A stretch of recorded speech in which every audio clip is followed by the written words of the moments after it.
So from calling someone a fat man and challenging them to push-ups to visibly at some town hall meeting seeming lost, turning away from the crowd, walking away, people saying that they can't hear him, to calling a woman a lying dog-faced pony soldier in reference to a John Wayne movie insult.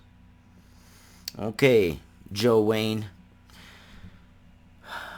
I mean, I don't believe he stands a snowball's chance in hell of winning, but, God bless it. And I don't know. Maybe it's just an age thing. Maybe it's an age thing. People get older and they kind of forget their brain. Joe Biden calls woman lying dog-faced pony soldier at campaign event. ah! Former Vice President Joe Biden bizarrely called a young woman a lying dog-faced pony soldier at a campaign event in New Hampshire on Sunday.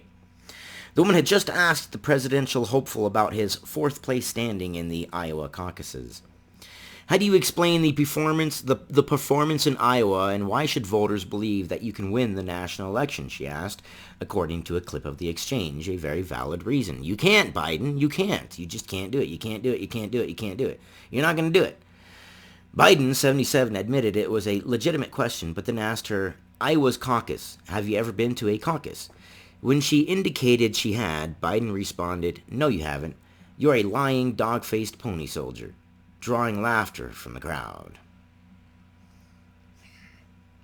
No. There's a professional way to handle it, and Joe Biden has proven now on several occasions that when tasked with answering the tough questions, he will fold and come up with some sort of a personal insult. Yay. He doesn't stand a chance. The phrase from a John Wayne movie is one Biden has used several times before, his campaign pointed out. But it still confused the woman on the receiving end, who told the Washington Post she thought she'd asked a legitimate question. I read an article that he said Iowa was a punch to the gut, and I'm not one to just push on wounds. I'm not trying to humiliate anyone, Madison Moore, a 21-year-old student at Mercer University in Georgia, told the outlet. He wasn't sitting in at the Senate trials for impeachment, so he had the Iowa to himself. And then you've been a politician for like decades. How are you not way above the other candidates?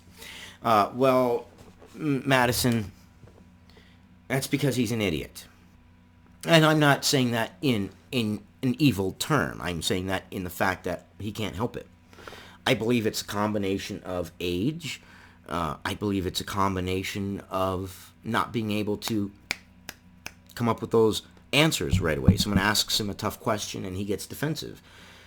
And he's probably been very defensive. I mean, come on now, look at everything going on. He's probably used to being defensive, and he's probably a little bit tired of feeling like he's attacked, and so he's feeling a little vicious and lashing out a little bit as much as he can, and as much as he thinks that he's being professional in doing so, he's lashing out. I mean, it's human nature. But gaffe after gaffe after gaffe after gaffe, and all this just boils back to, well, I know Joe Biden is his own candidate, but he represents the Democratic Party, the DNC, evidently. And Trump is kicking back, looking at the candidates, laughing. Because honestly, in your mind right now, and if you think I'm wrong, you let me know. Which candidate? We're going to go based on the entrance polls in Iowa. Which Democratic candidate do you believe can beat Trump? Which one? Which Democratic candidate can you believe beat Trump? Trump has got the economy behind him right now. He's got trade deals going on. And the Democrats have gaffe after gaffe, failure after failure, coming at Trump with everything they possibly can and failing, and then getting back up and still trying to come at Trump. And it makes them look, even if it's not, it makes them look bad. It makes them look like they're on this religious crusade. They're a bunch of religious zealots. Step off the orange man bad train. Even if he is bad, right now it is not working for you. It is working for Trump because he keeps beating you. So even if you are right, and I'm going on the basis that each side believes that they are right, so I'm appealing to the Democrats out there. Even if you believe that you are right and Trump is bad, okay, here's how you beat him. You get him out of office. How do you get him out of office? You find a candidate and you support a candidate that actually has points of views and policies that resonate with the American people. How are you going to make jobs? Not how are we going to get Trump out of office.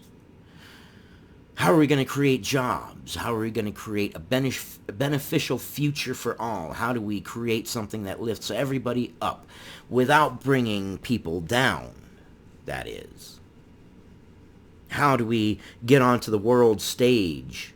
How do we handle the world stage? Do we expand our presence in the world stage, or do we become maybe more isolationist? I don't believe isolationist is the answer, but yet I don't believe wrapping the entire world in our blanket and cozy and wrap them in and tuck them in at night and whisper sweet nothings into their ear is the correct answer either. We can't police the entire world. I understand there are instances that happen in the world in which we have to step in because we don't want them to spread. I got you. But where are the candidates with the good policies? Where are the Democrats that will resonate with the average American? The average American. Not these ultra-liberal progressives. The average American. Give me some policies that I can bite my teeth into and say, yes, you know what, I like it. I like where this is going. Right now, the Democrats don't have it. And I think Sanders is going to take it. I think Gabbard is going to get pushed out by the DNC. I think Yang is going to drop out without a doubt. I think Yang is going to drop out after New Hampshire. I don't see him sticking in.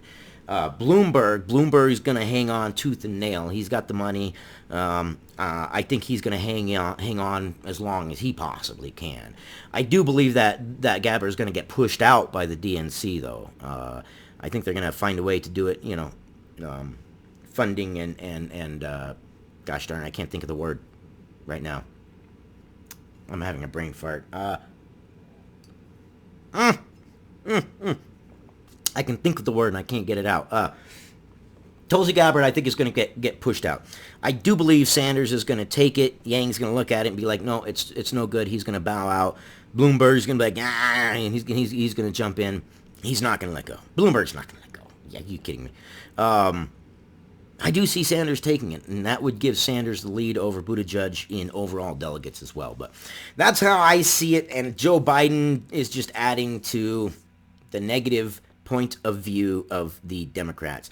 The Democrats need some sort of savior. They need a savior.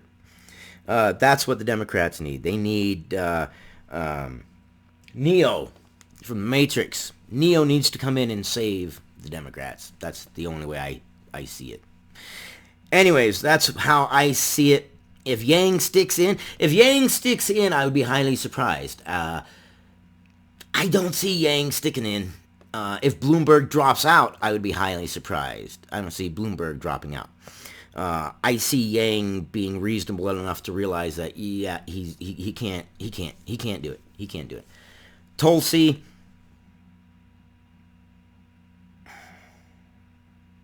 Okay, I think Tulsi's going to have an ultimatum from the DNC of dropping out. Maybe she has the fighting spirit. Maybe she does. We'll see. Anyways, that's how I see it. And I am so interested in how you see it, because you guys are involved in this as well, and I want to know what you guys think. Do you think Biden stands a snowball's chance in hell? Do you think Buttigieg will take New Hampshire? He took Iowa on delegates. Yes, I understand that. I know that. I wasn't going old school way of calculating, and that's not how I was looking at my political compass. I was looking at the bigger picture. And even on the bigger picture, I saw Sanders getting more rural votes than what Sanders got. But that's the way it worked out. I see New Hampshire as Sanders. I don't see anybody else really standing, and I see us losing some delegates after New Hampshire. I love you guys. Stay informed. Let me know what you think, and I'll see you on the next one. Yay! All right. Yes. My old computer, you can stop now. Evidently, my computer says that we are not done with talking with politics, so we're just going to sit here until my computer says that we're okay with